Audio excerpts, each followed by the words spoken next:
ఇంటికి మా పాప వాళ్ళ ఇంటికి అయితే సైంటిస్ట్ వస్తున్నాడు. సైంటిస్ట్ ఎవరా ఏంటి అనేది చూసే ముందు బాబుకైతే బొకే ఇచ్చి వెల్కమ్ చెప్తాం. వెల్కమ్ అవి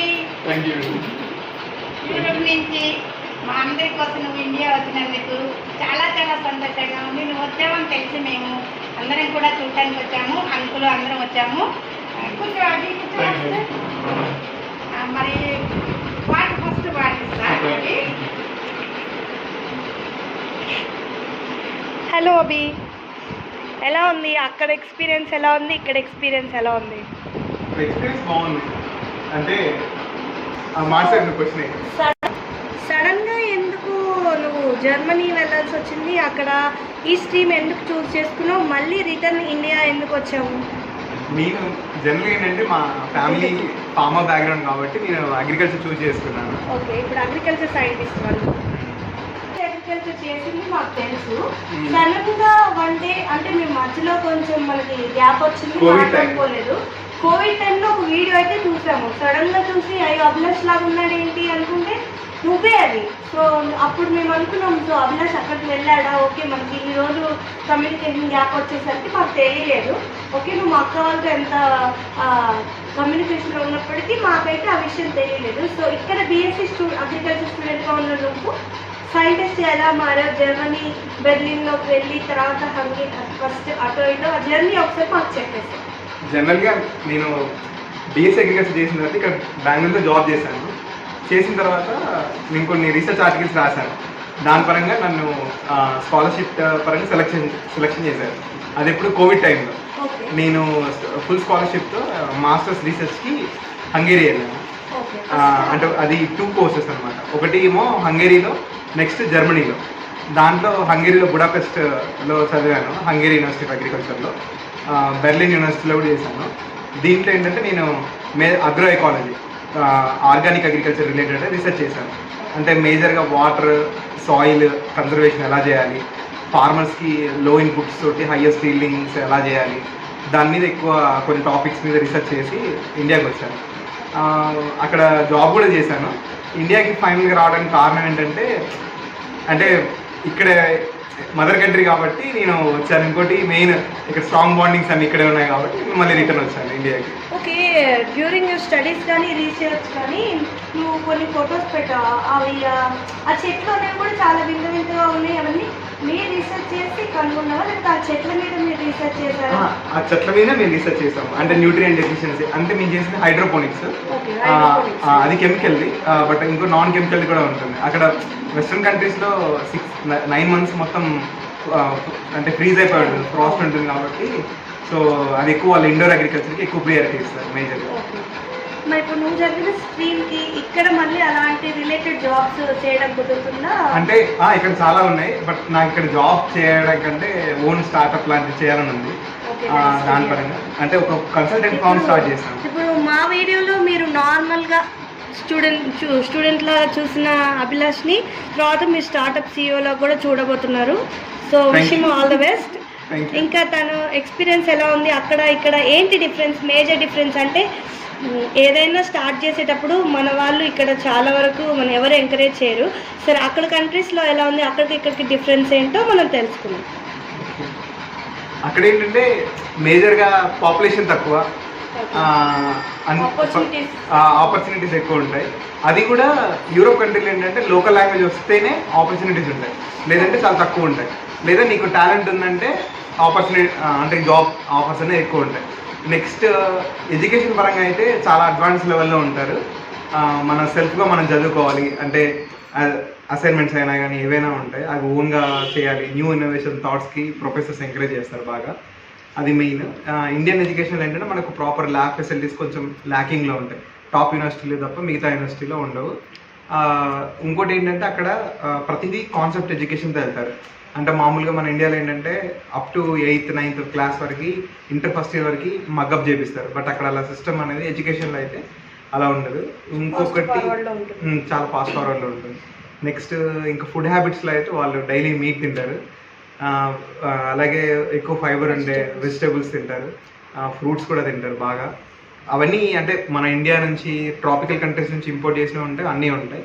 మేజర్గా. ఇంకోటి క్లీన్ అండ్ హైజీన్ ఉంటాయి, రోడ్స్ అయినా కానీ లేకపోతే ఏవైనా ట్రాన్స్పోర్టేషన్ కానీ చాలా క్లీన్ అండ్ హైజీన్ ఉంటుంది. బట్ మన ఇండియాలో కూడా అలా ఉంటుంది.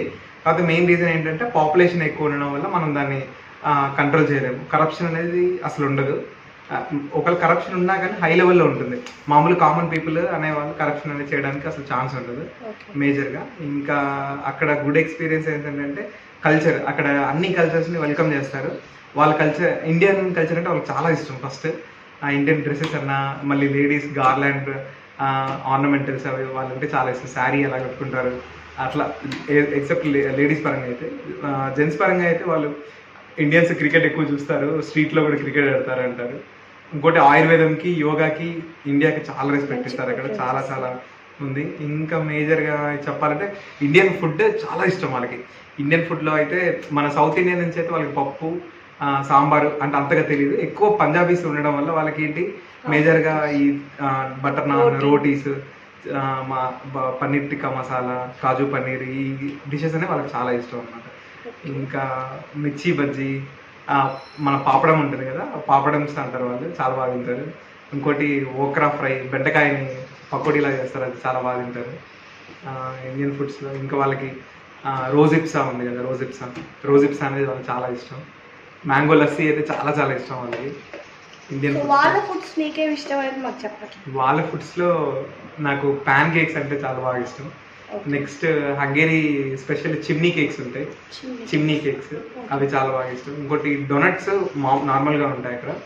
ఇంకా అక్కడ లోకల్ మేడ్ సూప్ ఉంటుంది, actually mushroom soups, different soups ఉంటాయి. ఆ సూప్స్ అంటే చాలా ఇష్టం. ఇంకా అక్కడ గ్రేప్స్ బాగుంటాయి కానీ కాస్ట్ ఎక్కువ. ఇండియాలో కంటే అక్కడ కాస్ట్ ఎక్కువ. లోకల్ గ్రేప్స్ కానీ కాస్ట్ ఎక్కువ ఉంటాయి. ఎక్కువ వైన్ గ్రేప్స్ ఉంటాయి, టేబుల్ గ్రేప్స్ రెండు సపరేట్ ఉంటాయి. నెక్స్ట్ యాపిల్స్ అక్కడ, అంటే ఇండియాలో యాపిల్స్ ఉంటాయి, అక్కడ యాపిల్స్ ఉంటాయి. కానీ ఇండియా యాపిల్స్ స్వీట్ ఉంటాయి, అక్కడ యాపిల్స్ కొంచెం స్వీట్ ఫ్రూట్స్ అనేది చాలా అంతగా ఉండవు జనరల్గా. కాకపోతే ఫ్రూట్స్ ఎక్కువ కన్జ్యూమ్ చేస్తారు వాళ్ళు. బెర్రీస్, బ్లూ బెర్రీస్ అనేవి చాలా బాగుంటాయి. ఇంకా ఎర్లీ డేస్లో నీ స్ట్రగుల్స్ ఏమున్నాయి అక్కడ అనేది మాకు కొంచెం చెప్పగలుగుతాను. స్ట్రగుల్స్ అంటే నేను కోవిడ్ టైంలో వెళ్ళాను సడన్ గా, అందుకే అసలు యాక్చువల్లీ ఎవరికి ఇన్ఫార్మ్ చేయడానికి కూడా కుదరలేదు నాకు. మెయిన్ కూడా వీడియో చూసాకే మాకు తెలిసింది. అంటే అప్పుడు మేము యూనివర్సిటీకి వెళ్ళినప్పుడు అన్ని రిస్ట్రిక్షన్స్, బయట ఎవరు తిరగకూడదు ఏంటి అని. అప్పుడు మీరు చాలా మంది కూడా హెల్ప్ చేశారు ఎఫెక్ట్ అయ్యారో వాళ్ళకి. అప్పుడు మేజర్గా ఏంటంటే మేము వెళ్ళిన కొత్తలో మాకు అసలు అంటే గైడెన్స్ వేరే సీనియర్స్, ఇంకోటి యూనివర్సిటీలో ఉండే డార్మెటరీ ఇన్ఛార్జెస్ ఉంటారు, వాళ్ళు గైడెన్స్ ఇచ్చారు మాకు. లోకల్ సూపర్ మార్కెట్స్ ఎక్కడ వెళ్ళాలి, ఎలా తీసుకోవాలి, ట్రాన్స్పోర్టేషన్ టికెట్ ఎలా తీసుకోవాలి. అంటే మనలాగా కండక్టర్స్ ఏమి ఉండరు. టికెట్స్ అనేవి మనం బుకింగ్ కౌంటర్స్లోనే తీసేసుకొని వెళ్ళిపోవాలి, లేదా ఆన్లైన్లో యాప్ ద్వారా తీసేసుకోవాలి. అది ఫస్ట్ థింగ్. ఫుడ్ కోసం చాలా స్ట్రగుల్ అయ్యాము. అప్పుడు ఏంటి ఇండియన్ స్టోర్స్ ఉన్నాయా లేవని తెలియదు. తర్వాత ఫేస్బుక్లో, గూగుల్లో వెతికిన తర్వాత అప్పుడు ఇండియన్ స్టోర్స్ దొరికాయి. కథే కొద్ది రోజులు అయిన తర్వాత అర్థమైంది, కోవిడ్ ఎప్పుడైతే లాక్డౌన్ తీసేశారో అప్పుడు అర్థమైంది వీళ్ళంతా ఇండియన్ ఫుడ్ తింటారు, ఇండియన్ రెస్టారెంట్స్ చాలా ఉన్నాయని. అప్పుడు చాలా చాలా హ్యాపీ అనిపించింది. కోవిడ్ మీద వెళ్ళి 6 months వరకు లాక్డౌన్ అలానే ఉంది. అప్పుడు 6 months అయిపోయిన తర్వాత లాక్డౌన్ తీసేశారు. అప్పుడు చాలా ఫ్రీగా ఉంది. మీరు చాలా మందికి హెల్ప్ చేశారు కదా డ్యూరింగ్ కోవిడ్, ఎలా ఉంది ఆ ఎక్స్పీరియన్స్? అది యాక్చువల్లీ డ్యూరింగ్ కోవిడ్ కాదు, నేను చేస్తే ఉక్రెయిన్ వార్. మేము ఉండే లివింగ్ చేసే కంట్రీ పక్కనే ఉక్రెయిన్ ఉంటుంది. ఉక్రెయిన్ నుంచి మన ఇండియన్ స్టూడెంట్స్, డాక్టర్స్ చాలా మంది ఉన్నారు. ఆ టైంలో మేము లోకల్గా ఇండియాలో ఉన్న ఇండియన్ ఫ్రెండ్స్ అక్కడ ఉన్నాము. కొంతమంది వాలంటీర్గా వెళ్ళాము. అప్పుడు ఇండియన్ గవర్నమెంట్కి సపోర్ట్ చేసామన్నమాట, ఎంబసీకి. సో దాని ద్వారా మేము 8,000 స్టూడెంట్స్ని ఎవాక్యుయేషన్ చేసాము. అది హంగేరీ నుంచి, ఉక్రెయిన్ నుంచి హంగేరీ వచ్చిన తర్వాత హంగేరీ నుంచి మళ్ళీ ఇండియన్ గవర్నమెంట్ ఆపరేషన్ గంగా ద్వారా ఆర్మీ ఫ్లైట్స్ బుక్ చేసేసి పంపించింది అనమాట. నేను ఎలా అనిపించింది to be part of that volunteer? చాలా బాగా అనిపించింది. అది మెయిన్ యాక్చువల్గా అంటే ఎక్కువ నేను బాగా బిలీవ్ చేస్తా. దాంట్లో ఏకాదశ సూత్రాలు, హెల్పింగ్ నేచర్ అనేది ఉంటుంది కదా, అది నాకు ఎక్కువ ట్రిగ్గర్ అవుతూ ఉంటుంది ఎక్కడ పోయినా. అది నాకు ఎక్కువ స్ట్రైక్ అయింది. So good to hear that from you. ఇంకా ఇప్పుడు ఇండియా వచ్చేసాక చాలా మిస్ అవుతున్నావా జర్మనీని కానీ, అక్కడ ఫ్రెండ్స్ని కానీ? అక్కడ మేజర్గా మిస్ అవుతుందంటే అక్కడ క్లైమేట్, ఫస్ట్ థింగ్ పొల్యూషన్ ఉండదు, అది మెయిన్ థింగ్. అది చాలా బాగుంటుంది. అసలు పొల్యూషన్ ఉంటుంది కానీ మరీ అంతగా ఉండదు. కాకపోతే చాలా డస్ట్ అదే అలా ఏముండదు, చాలా బాగుంటుంది. అంటే ఇక్కడికి వచ్చేసరికి కొంచెం కళ్ళు మంటలుగా, కొంచెం డస్ట్గా అనిపిస్తుంది. కానీ అక్కడ క్లైమేట్ అది బాగుంటుంది. కానీ సమ్మర్లో బాగుంటుంది. వింటర్లో అయితే చాలా భయంగా ఉంటుంది, సన్లైట్ రాదు. డిప్రెషన్ ఎక్కువ ఉంటుంది. మన దగ్గర అయితే మన దగ్గర అయితే ఎప్పుడు ప్రాబ్లం అయితే ఉండదు. బట్ ఇంకా ఏం చేస్తే మన కంట్రీ కొన్ని ఎన్ని ఇయర్స్లో వాళ్ళలాగా అవ్వచ్చు అని అనుకుంటాను.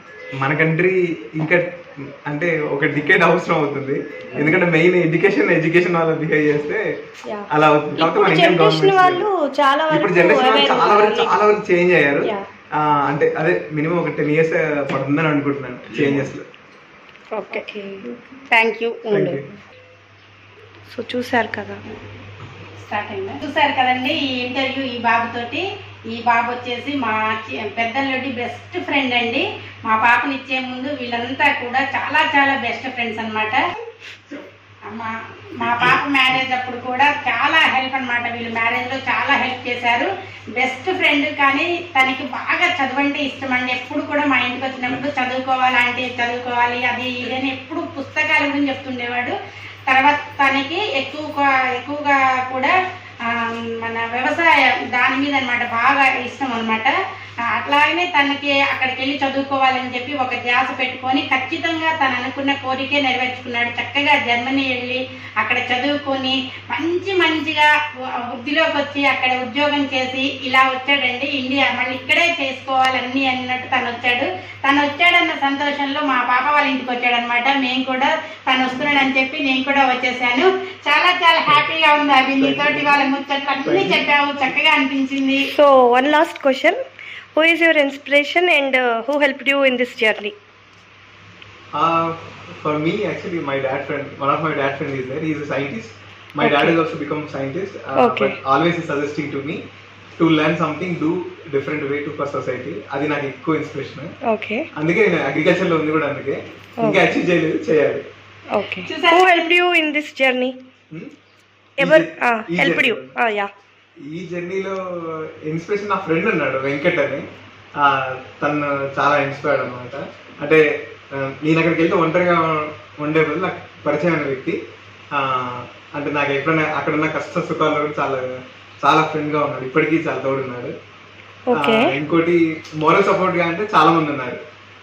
అంటే ఇక్కడ ఎగ్జాంపుల్ ఇప్పుడు మీరైనా కానీ కాశీ అన్నయ్య కానీ. Okay, what is your bond with Kashi అన్నయ్య?